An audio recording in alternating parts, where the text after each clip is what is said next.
Kalau bicara tentang pengasuhan dan bicara tentang relasi orang tua dan anak, khususnya ibu dengan anak, maka anak-anak itu bisa jadi trigger besar untuk ibu ketika kita masih punya isu yang belum selesai. Nah, kira-kira itu. Ya, sehingga kalau bicara tentang gimana caranya bikin anak happy, bagi saya ini jadi satu realita yang hampir mustahil bisa kita wujudkan. Walaupun saya percaya semua orang tua yang normal, apalagi yang namanya ibu, pasti ingin yang terbaik buat anak. Semua orang tua, apalagi ibu, pasti ingin melihat anak-anaknya bahagia. Tapi lagi-lagi, realita ini jadi sesuatu yang buat saya jadi mustahil akan terwujud. Karena kita aja masih punya luka emosi, sehingga yang mau kita bikin happy, yang mau kita bikin bahagia itu yang seringkali jadi trigger besar kita dalam keseharian. Ya, sehingga alih-alih membuat mereka bahagia, kita mungkin lebih banyak justru melukai mereka. Karena kita sendiri ternyata belum selesai dengan semua isu-isu emosi kita dari masa lalu. Nah, kira-kira seperti itu, Mbak Maria. Kalau kita bicara tentang manifestasi ciri atau perilaku, atau saya katakan simptom, atau apa istilahnya mungkin gejala gitu mungkin ya, pada anak, ya sebetulnya nanti kita balik lagi ke yang tadi saya katakan, indikator yang kita mau pakai apa. Ya, jadi kan sama kalau dibilang ini anak nakal di sekolahnya, anak yang dianggap troublemaker, kenapa? Karena kalau anak-anak lain di kelas itu duduk, dia jalan-jalan sendiri misalnya, jadi kan dianggapnya ini jadi troublemaker. Atau anak-anak yang dia kalau orang lain mungkin bisa berelasi sosial, ngobrol biasa, tapi kalau anak ini selalu kasar, main pukul, itu kan bisa jadi dianggap sebagai troublemaker. Sebetulnya lebih ke sana. Dan kalau untuk anak-anak itu sebetulnya kita jauh lebih mudah untuk mendeteksi dibandingkan orang dewasa. Kenapa? Kalau orang dewasa kan masih bisa pura-pura ya. Itu saya nggak suka sama Mbak Maria. Tapi karena hari ini saya harus live bareng, ya udahlah saya senyum-senyum aja lah, pura-pura nggak ada apa-apa, itu bisa saya lakukan. Anak-anak jauh lebih ekspresif. Jadi biasanya kalau mereka nggak suka, kalau ada sesuatu yang mengusik atau mengganggu mereka, itu akan langsung kelihatan. Mereka akan lebih cepat untuk mengekspresikan. Itu anak-anak. Tapi sebaliknya, untuk anak-anak, jadi ini kan tipikalnya anak-anak tuh kan lebih ekspresif gitu ya, kira-kira mereka lebih natural, lebih apa adanya. Jadi balik sama kebalikannya, ketika kita melihat pola perilaku pada anak-anak kita juga tampaknya kok nggak ekspresif, kok kayaknya lebih banyak diem, nggak banyak ngomong, tidak selincah atau seaktif anak-anak seusianya, kita juga perlu lebih aware. Kenapa? Ada apa dengan anak-anak saya? Nah, lebih mudah sebetulnya mengobservasi anak. Luka emosi ya dengan luka fisik itu sebetulnya sama. Ya, bedanya kalau luka emosi nggak kelihatan. Kalau luka fisik kelihatan banget. Jadi kalau tangan saya terluka, mungkin Mbak Maria bisa tanya, itu tangannya kenapa Mbak? Gitu ya. Kena apa? Kok berdarah?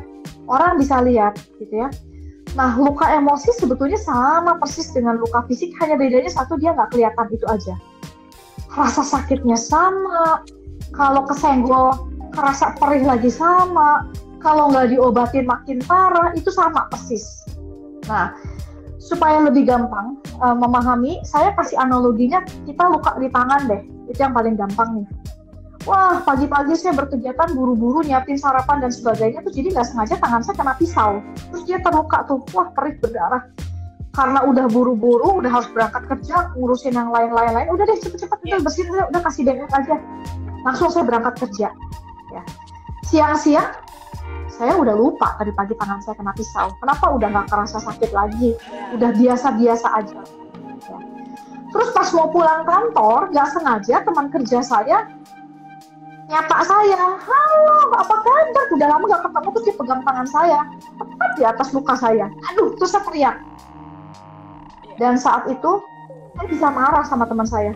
Kamu tuh lihat-lihat dong, kalau ngomong kira-kira dong. Nah, paham maksud saya? Terus teman kantor saya ngeliat, ini kok tiba-tiba marah ya? Kamu kenapa sih? Mikir lo lain kali, kalau ini jangan sembarangan. Nah, kita mulai marah, kesel.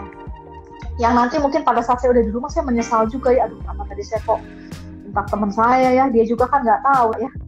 Cuma nggak tadi, soalnya tadi sakit banget rasanya gitu. Waktu kepegang itu rasanya kok tiba-tiba sakit, jadi saya refleks aja bentak dia gitu. Nah, kebayang maksud saya, kita punya luka yang belum pulih, yang mungkin rasanya kalau sehari-hari nggak ada apa-apa biasa-biasa aja, saya nggak rasa udah baik-baik aja. Makanya saya juga nggak akan kepikir untuk datang kok ke dokter, apalagi minta dioperasi untuk diberesin lukanya kira-kira gitu ya. Nggak kenapa-kenapa kok gitu ya. Tiba-tiba begitu kesenggol orang kok sakit lagi ya, dan kita jadi marah karena kita ngerasain sakit lagi. Terus nggak sengaja mandi, aduh perih lagi kena air. Besok-besok saya pergi ke mall, kesenggol orang nggak sengaja, aduh sakit lagi. Sampai akhirnya ada banyak orang yang memilih capek ya kayak begini, terus udah deh saya lebih baik gak usah kemana-mana, diam di rumah aja deh paling aman. Ya atau minimal kalau saya pergi harus saya jagain terus luka saya, pastikan tidak ada orang yang menyentuhnya supaya saya nggak ngerasain sakit lagi. Nah, luka secara emosi itu sama, mekanismenya persis seperti itu.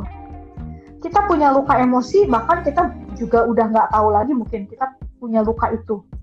Udah lupa, kejadiannya udah lama, nggak inget lagi, bahkan kita juga nggak sadar bagian mana yang melukai kita juga sering ya. Loh, tiba-tiba tangan saya kok luka kena apa ya? Kok tiba-tiba perih? Kita juga sering bahkan mengalami itu mungkin dalam keseharian. Kita udah nggak tahu lagi. Tapi setiap kali ke-trigger, sakitnya kerasa lagi. Nggak nyamannya kerasa lagi. Tadi saya katakan, sekarang siapa sih yang paling jadi trigger besar dalam hidup kita sebetulnya? Udah pasti circle kita yang paling dalam itu yang jadi trigger besar. Ya, kalau nggak pasangan, ya paling besar sebetulnya anak. Makanya saya selalu katakan anak-anak itu jadi trigger besar buat orang tua ketika kita sebagai orang tua belum pulih sepenuhnya. Trigger itu nggak harus selalu berpikir, oh anak nakal, ya itu udah pasti. Anak teriak-teriak cranky, itu udah pasti. Tapi hal-hal sepele, contoh, saya pernah punya pasien, jadi gini, anaknya itu kalau dibawain bekal, anaknya udah mulai mau besar sih, SD kelas 5 atau kelas 6 gitu ya. Dia selalu bawain bekal anaknya, terus setiap kali pulang, itu bekalnya masih utuh. Kenapa nggak dimakan? Soalnya tadi temanku ajak jajan, terus kadang-kadang mama temennya suka, mau jajan kayak dibelinya sekalian, jadi kan kenyang, jadi bekalnya tuh nggak makan. Ya, Mbak Maria tahu, ibu ini bisa marah besar, dia bisa lempar bekal anaknya itu sampai ke muka anaknya, terus makanannya itu sampai terserak di lantai, dan setelah itu dia paksa anaknya untuk kamu makan dari lantai. Kebayangnya maksud saya? Iya. Kamu makan, itu dipaksa, sedemikian rupa itu anaknya bisa sampai muntah-muntah. Sorry tuh saya jelaskan ini supaya lebih paham. Dan ibu ini bisa cekokin anaknya untuk makan muntahnya, sorry tuh saya. Makan, kamu pokoknya harus makan, kamu nggak menghargai dan seterusnya, dia bisa marah besar.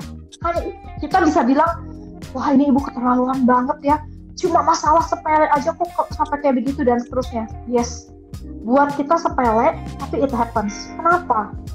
Ternyata setelah ditelusuri gitu ya, saya jadi berproses dengan ibu ini, kita masuk dalam sesi terapi dan sebagainya, itu ada begitu banyak luka emosi dari masa lalu, bahwa ternyata ibu ini punya rejection trauma dari sejak kecil. Jadi dari kecil itu kira-kira ayah ibunya tuh sibuk kerja gitu ya, jadi dia selalu diasuh oleh pengasuh. Jadi pokoknya sepanjang hari boleh dibilang 24 jam itu dia dengan pengasuh. Mamanya tuh sibuk kerja, nggak pernah ngurus dia, kira-kira gitu. Jadi bagi rapot, kalau anak-anak lain itu ditemenin diantar sama papa mamahnya, kalau dia yang datang adalah pengasuhnya diantar sama supir. Jadi selalu kan suka temennya tanya, mama kamu mana, papa kamu mana, nggak ada. Di titik itu dia mulai ngerasa kok saya ini ya, nah jadi dia tuh kayak ngerasa kok saya kayak nggak penting ya. Jadi kalau dia bilang mama nggak datang, aku kan mau ngambil rapot dan sebagainya.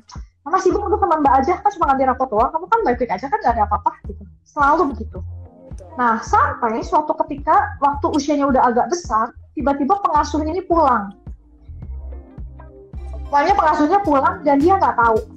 Pokoknya dia sadar pengasuhnya tuh tahu udah nggak ada aja. Jadi nggak ngomong sama dia, dan padahal dia bertahun-tahun dengan pengasuh ini. Dan itu jadi trauma baru buat dia.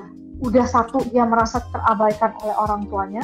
Tiba-tiba orang terdekat dia yang udah kayak ibunya, mungkin ya pengasuhnya, tiba-tiba pergi begitu saja pulang, terus nggak ngomong sama dia, nggak pamit. Itu lukanya luar biasa buat dia.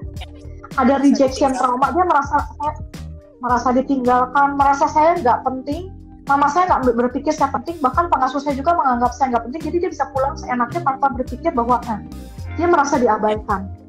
Nah, itu lukanya. Jadi kebayang, itu ini cerita masa kecil ya, sekian puluh tahun kemudian, punya anak, dibikinin bekal, Yes, anaknya nggak makan bekalnya, itu luka tuh kayak tadi saya bilang kayak disenggol orang, rasa sakitnya kerasa lagi.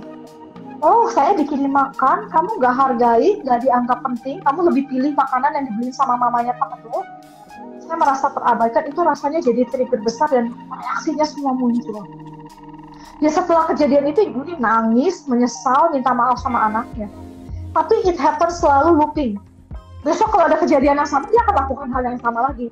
Menyesal, minta maaf, tapi akan dilakukan lagi. Nah, kira-kira itu. Yang tadi saya katakan, masih ada luka yang kita belum pulih. Jadi tadi kalau ditanya gimana caranya, gampang. Beresin dulu lukamu. Baru kamu bisa mengasuh anak dengan, sebetulnya nggak ada istilah tepat atau nggak tepat ya, karena nggak ada pengasuhan yang ideal sebetulnya. Tapi at least kita nggak mendasarkan pengasuhan kita, keputusan-keputusan kita, atau bahkan sikap-sikap dan perilaku atau bahkan kata-kata kita itu karena berdasarkan kita terluka dan kita meluapkannya tuh kepada anak kita.